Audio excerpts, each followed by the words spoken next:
What up, guys? Colton Lindsay here, sitting on my bouncy ball, talking to the Fearless Agent Nation today. Put a comment on there so I can see if the comments actually work, see if that little hiccup has been cured. Test, came true. Apparently it does not work. I can't see comments. However, I'm going to talk to you about the $1 million question, the question you got to know in order to set your sellers up to get more appointments, to get better appointments, and to really make sure you got your seller's head straight. So I want to ask you the question before we get going. Have you ever had a seller that wanted to list their house for $275,000? They know it's only worth $250,000. Everyone knows it's worth $250,000. The neighborhood dogs know it's worth $250,000. Everyone knows it, right? But they want to try it at $275,000, right? And it's because they heard of their neighbor who sold their house 8 years ago down the street, sold it for $275,000. Am I right? You've all met this guy. So part of when you set an appointment, right? Our goal is to set how many appointments? 5. Write that in the comments below. 5 appointments every single week. That's the goal, right? So when you set an appointment, you want to make sure that you get it prepared as best as possible. So when you go meet with this individual, you naturally get a contract signed, right? That's what gets you paid, is getting contracts signed. So here's one of the things that you got to find out. You got to find out if they've got that smell of equity or not, right? And you know that smell of equity, Bob talks about it all the time. It smells very similar to Bengay and mothballs, right? Because typically older people are the ones that have equity, am I right? Ha, my jokes aren't as funny as Bob's apparently. Anyways, the focus here is when you talk to these people, you got to find out what do they owe on the house. And I found out over the years that if you ask the question, how much do you owe on the house, they're going to be like, well, why is that any information? That's private information. Have you ever experienced that? Right? But you also want to not only get them to understand realistically, besides understanding what their payoff is, you also want to get very clear up in their head what they think it's worth realistically. Right? So let me go over 2 things. One is with the payoff, hey, off the top of your head, I could probably look this up, but off the top of your head, how much do you owe on the house, right? That's the first question that helps you get what the payoff is to make sure that they've got the equity, right? And you know you're going to do the research. You're going to find out how much the house needs to be listed at. You're going to find out how to price it, right? But you want to make sure that they are very clear ahead of time that you're coming over to price it right and not price it in Gamblerville. So you're going to ask this question, right? Instead of saying, hey, how much do you want to list your home for when I come over, right, which is a very typical question to ask, they're going to say that $275 if you ask it that way, or they're going to say that's why I'm having you come over, right? You ever had a seller say that? Well, that's why I need you to come over. I don't really know, or my neighbor sold it for $275 8 years ago, so probably $270. You know what I'm saying, right? So here's the question that you ask. Hey, if you were going to guess correctly for $1 million, right? What price realistically do you think a buyer would pay for your house? Super, super simple, because then it sets it up like a game. Hey, if you were going to win $1 million by guessing correctly, what price realistically do you think a buyer would pay for your house? Here's what it's going to cause them to do, is it's going to cause them to give you a realistic answer.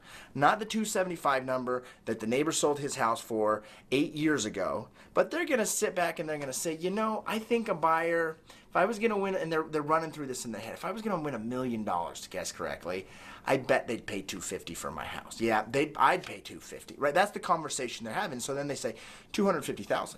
So you just drew out the real number that they believe that it's going to sell for, that everyone knows it's going to sell for. So now when you go up onto the appointment to go through the pricing presentation, the pricing strategy, they're already getting their head straight at $250 versus $275. Right.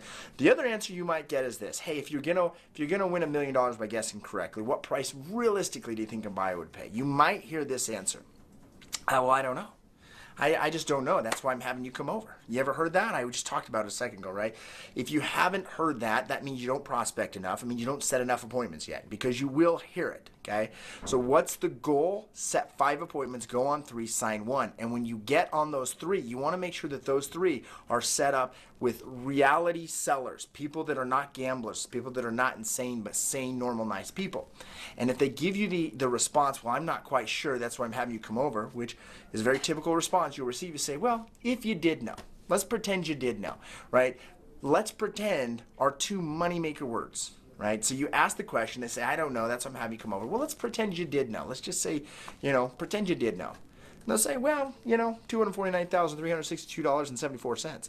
It's amazing how all of a sudden that little moneymaker phrase, they'll spit out to the penny how much they think realistically a buyer would pay for their house just so that they can win the $1 million.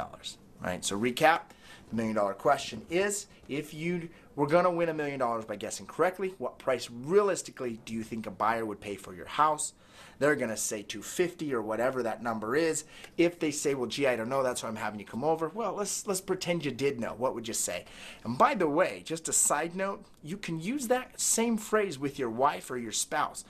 All the time, I'll ask my wife questions, and she's like, I don't know. And then I'll be like, well, if you did know, what would you say? And she'll spit off an exact answer. I don't know what it's all about. It's how humans work, but here's how it can start to backfire on you. Then when she or he ask you the question and you say, I don't know, guess what their response is now? Well, if you did know, what would you say? So now I get questions like, hey, can we go to Cabo for a week? 5-star hotel, first class luxury. And she says, hey, let's go in 2 weeks, right? Well, gee, I don't know. I got to see. Well, if you did know, could we do it?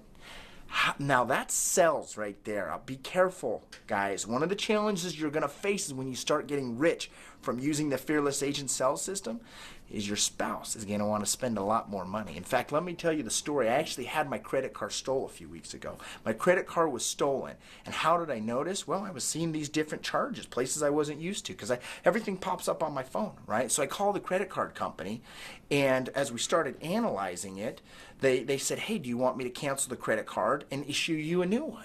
Right? It was, my wife has a credit card. And I said, no, I don't. And they're like, well, what do you mean? Your credit card was stolen.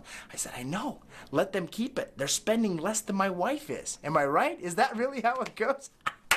So funny to me. I wish you guys could laugh with me here. But truth is, find out how much they think the house is worth, as well as how much they owe on the house by using the $1 million question. If you're new to Fearless Agent, click the link in the description. Go to fearlessagent.com and join us for a free test drive, 45 minutes, that shares with you the 5 presentations you must know so that when you actually get appointments, you get contracts signed. Because if you don't get appointments, you're broke. And if you don't get on appointments and get contracts signed, you're even more broke because you had to drive there and waste the gas money. All right, guys, thanks for being a part of the program here. Thanks for part of being the Fearless Agent Nation. We love you guys. We'll see ya. And so it sets them up to say, well, obviously we want the best route, right? We don't want the cheap condiments. We don't want the cheap service.